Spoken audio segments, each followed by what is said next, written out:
بسم اللہ الرحمن الرحیم۔ امیر ہونے کے بعد زکوٰۃ میں ملی ہوئی چیز استعمال کرنا۔ اگر کوئی آدمی غریب تھا اور غربت کی حالت میں لوگوں نے اس کی زکوٰۃ کی مد سے چیزیں دیں، مثلاً گھر، فریج، واشنگ مشین، سلائی مشین، گاڑی وغیرہ وغیرہ، اور وہ آدمی بعد میں مالدار ہو گیا اور وہ چیزیں اب بھی موجود ہیں، تو یہ شخص مالدار ہونے کے بعد بھی ان چیزوں کو اپنی ذاتی استعمال میں لا سکتا ہے۔ شرعاً اس میں کوئی قباحت نہیں ہے۔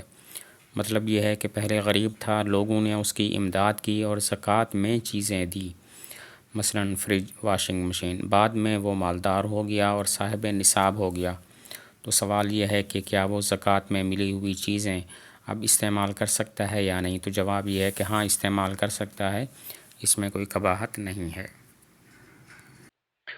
امین کے لیے زکوٰۃ کی رقم خرچ کرنا۔ اگر مدرسہ کے محتمم نے کسی آدمی کے پاس طلباء کی زکوٰۃ کی رقم رکھی ہے تو اس آدمی کے لیے زکوٰۃ کی رقم کو اپنی ضروریات پر خرچ کرنا جائز نہیں ہے۔ اگر کسی نے ایسا کیا تو آئے گا، جب وہ اتنی رقم ادا کر دے گا تو وہ بری ہو جائے گا۔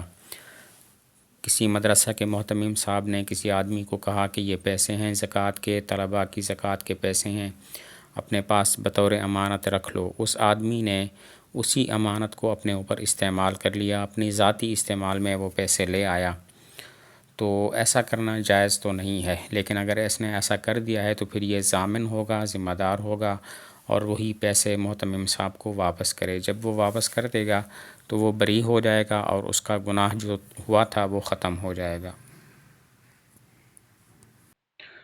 انجمن، ایسی انجمن قائم کرنا جس پر زکوٰۃ کا مال مساکین وغیرہ پر صرف ہوتا ہو، درست ہے۔ کوئی تنظیم قائم کی گئی ہے اور لوگ اس تنظیم کو زکوٰۃ دیتے ہیں اور وہ تنظیم مساکین پر وہ پیسے خرچ کرتی ہے، تو ایسی تنظیم قائم کرنا اور اس تنظیم کو زکوٰۃ دینا جائز ہے۔ انجمنوں کو زکوٰۃ دینا۔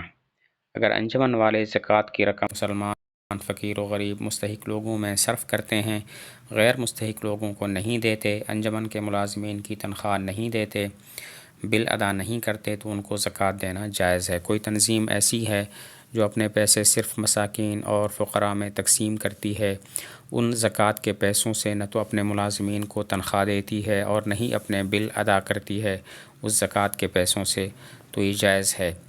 زکوٰۃ کے پیسوں سے نہ تو بل ادا کیا جا سکتا ہے، نہ اپنے ملازمین کو تنخواہ دی جا سکتی ہے۔ تو اگر کوئی تنظیم ان اصولوں کی پاسداری کرتی ہے تو ایسی تنظیم کو زکوٰۃ دینا جائز ہے۔ اندازہ سے زکوٰۃ دینا۔ زکوٰۃ پورا حساب کر کے دینی چاہیے، اندازہ کر کے دینا مناسب نہیں ہے۔ اگر اندازہ کر کے زکوٰۃ دی گئی اور اندازہ کم رہا تو زکوٰۃ ادا کرنے کی ذمہ داری مکمل طور پر ادا نہیں ہوگی اور آخرت میں پریشانی ہوگی۔ بعض لوگوں کی عادت ہوتی ہے کہ اندازے سے زکوٰۃ دیتے ہیں۔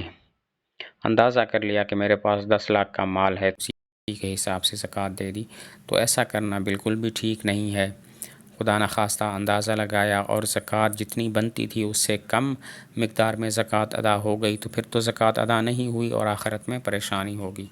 اگر کسی وجہ سے پوری طور پر حساب کرنا ممکن نہ ہو تو زیادہ سے زیادہ کا اندازہ لگانا چاہیے تاکہ زکوٰۃ کم ادا نہ ہو۔ اگر پیسے اتنے ہیں، رقم اور سرمایہ اتنا ہے کہ مکمل طور پر حساب نہیں ہو سکتا اور اندازے کی طرف ہمیں ضرورت پڑتی ہے، تو پھر اندازہ لگانے میں بھی اوپر کی سطح کا لحاظ کرنا چاہیے، زیادہ سے زیادہ اندازہ لگانا چاہیے تاکہ زکوٰۃ کی ادائیگی کم ادا نہ ہو بلکہ پوری ادا ہو جائے یا زیادہ ادا ہو جائے۔ انعام کے نام سے زکوٰۃ دینا۔ مستحق کے زکوٰۃ آدمی کو انعام کے نام سے زکوٰۃ کی رقم، سامان، کتاب یا کپڑا وغیرہ دینا جائز ہے، البتہ انعام کے نام سے دیتے وقت دل میں زکوٰۃ کی نیت کر لے، زکوٰۃ ادا ہو جائے گی۔ بسا اوقات ایسا ہوتا ہے کہ زکوٰۃ آدمی مستحق ہوتا ہے، اس کو پیسے دے دیتے ہیں، سامان یا کپڑا دیتے ہیں، لیکن بطور انعام کے دیتے ہیں، باور یہ کراتے ہیں، شو یہ کرتے ہیں کہ ہم تمہیں انعام دے رہے ہیں، لیکن دل میں زکوٰۃ کی نیت ہوتی ہے تو پھر زکوٰۃ ادا ہو جاتی ہے۔ اور شرط یہ ہے کہ دل میں زکوٰۃ کی نیت ہو، دل میں انعام کی نیت نہ ہو۔ بھلے شو یہ کریں کہ ہم آپ کو انعام دے رہے ہیں، لیکن دل میں زکوٰۃ کی نیت ہونی چاہیے۔ میں پوزیشن لینے والے مستحق کے زکوٰۃ طلباء کو زکوٰۃ سے رقم، کتاب یا کپڑے وغیرہ کی شکل میں انعام دینا جائز ہے۔ اگر طالب علم اول دوم یا سوم آیا اور وہ مستحق زکوٰۃ بھی ہے تو اس کو انعام میں، پہلے انعام، دوسرے یا تیسرے انعام میں زکوٰۃ کی رقم دے دیتے ہیں اور شو یہی انعام کراتے ہیں تو ٹھیک ہے، لیکن دل میں زکوٰۃ کی نیت ہونی چاہیے۔ انفرادی ملکیت پر زکوٰۃ ہے۔ اگر کسی گھر میں مثلاً 3 بھائی اکٹھے رہتے ہیں اور کھانا پینا مشترک ہے لیکن کماتے الگ الگ ہیں، ہر ایک کی بیوی کی ملکیت میں 7.5 تولہ سے کم سونا ہے اور ان کے پاس اور کوئی مال نہیں ہے جس پر زکوٰۃ فرض ہو اور وہ نصاب کی حد تک پہنچتا ہو، لیکن تمام بیویوں کے سونے کو ملانے سے نصاب کے برابر یا اس سے زیادہ ہوتا ہو تو اس صورت میں تینوں بھائیوں کی بیویوں پر زکوٰۃ فرض نہیں ہے، کیونکہ زکوٰۃ کے نصاب میں انفرادی ملکیت کا اعتبار ہے، اجتماعی ملکیت کا اعتبار نہیں ہے، اور یہاں کسی بھی بیوی کی ملکیت میں انفرادی طور پر نصاب کے برابر سونا نہیں ہے۔ گھر میں 3 بھائی ہیں، ان تینوں کی شادی ہے اور تینوں کی بیویاں ہیں اور ہر بیوی کی ملکیت میں 7.5 تولہ سونا سے کم ہے اور کوئی مال بھی نہیں ہے کہ جس پر زکوٰۃ ہو، تو اب ہر بیوی کی ملکیت میں 7.5 تولہ سونا سے کم ہے، لیکن اگر تینوں بیویوں کو ملائیں تو پھر تو نصاب پورا ہو جاتا ہے۔ تو کیا ان لوگوں پر زکوٰۃ فرض ہے؟ جواب یہ ہے کہ ان لوگوں پر کوئی زکوٰۃ فرض نہیں ہے، کیونکہ انفرادی طور پر ہر ایک نصاب کا مالک نہیں ہے۔ اجتماعی طور پر اگرچہ مالک ہیں لیکن زکوٰۃ میں اعتبار انفرادی ملکیت کا ہوتا ہے، اجتماعی ملکیت کا نہیں ہوتا، اسی وجہ سے اس صورت میں زکوٰۃ فرض نہیں ہوگی۔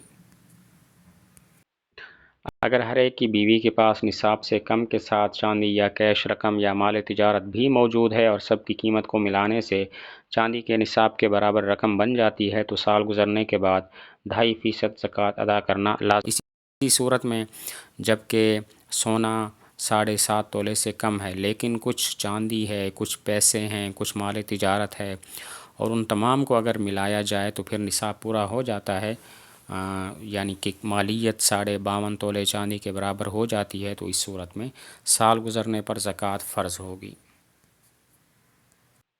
انکم ٹیکس ادا کرنے سے زکوٰۃ ادا نہیں ہوگی بلکہ 2.5% کے حساب سے زکوٰۃ الگ ادا کرنا فرض ہے۔ حکومت والے انکم ٹیکس جو کاٹتے ہیں تو اس کو زکوٰۃ نہیں سمجھنا چاہیے، وہ زکوٰۃ نہیں ہے بلکہ زکوٰۃ الگ سے 2.5% لازم ہوتی ہے۔ اولاد کا نفقہ حوائج اصلیہ میں داخل ہے یا نہیں ہے؟ اگر مذکور اولاد نابالغ ہے یا بالغ ہے لیکن معذور ہے یا کمائی کے قابل نہیں ہے یا مؤنث اولاد ہے تو ان کا نفقہ اور ضروری خرچہ باپ کے ذمہ ہے، لہذا یہ نفقہ اور ضروری خرچہ حوائج اصلیہ میں ہوگا۔ حاجت اصلیہ، حوائج اصلیہ وہ ہوتے ہیں کہ جن کے ہوتے ہوئے زکوٰۃ فرض نہیں ہوتی۔ اب کوئی باپ ایسا ہے کہ اس کی مذکر اولاد ہے لیکن وہ نابالغ ہے، مذکر اولاد ہے لیکن بالغ ہے لیکن معذور ہے، اور یا کمائی کے قابل نہیں ہے، یا اس کی بیٹیاں ہیں اور ان کا خرچہ باپ کے ذمے ہے، تو اب کیا ہوگا؟ اب یہ ہوگا کہ یہ حوائج اصلیہ ہیں، ضرورت اصلیہ ہے۔ اگر یہ ضرورت اصلیہ پوری ہوتی ہے، وہ ذمہ داری پوری کرتا ہے اپنے ان اولاد کی خرچوں کے لیے، اور باقی رقم جو بچتی ہے وہ نصاب کے برابر نہیں ہے تو پھر اس پر زکوٰۃ فرض نہیں ہے۔ اگر باقی رقم نصاب کے برابر یا اس سے زائد ہو جاتی ہے تو اس صورت میں زکوٰۃ لازم ہوگی۔ یہ جو حوائج اصلیہ ہوتے ہیں ان کے ہوتے ہوئے پھر زکوٰۃ فرض نہیں ہوتی۔ تو اگر اس طرح کی اولاد ہے اور باپ ان کا خرچہ اٹھاتا ہے اور اس کے پاس اتنا مال ہے کہ اگر اپنی اولاد پر خرچ کرتا ہے، اس قسم کی اولاد پر جن کا ابھی تذکرہ ہوا، تو باقی مال جو بچ جاتا ہے وہ نصاب کے برابر تک نہیں پہنچتا تو پھر اس صورت میں زکوٰۃ نہیں ہے، اور اگر بقیہ مال نصاب تک پہنچ جاتا ہے یا نصاب سے بھی بڑھ جاتا ہے تو پھر زکوٰۃ فرض ہوگی۔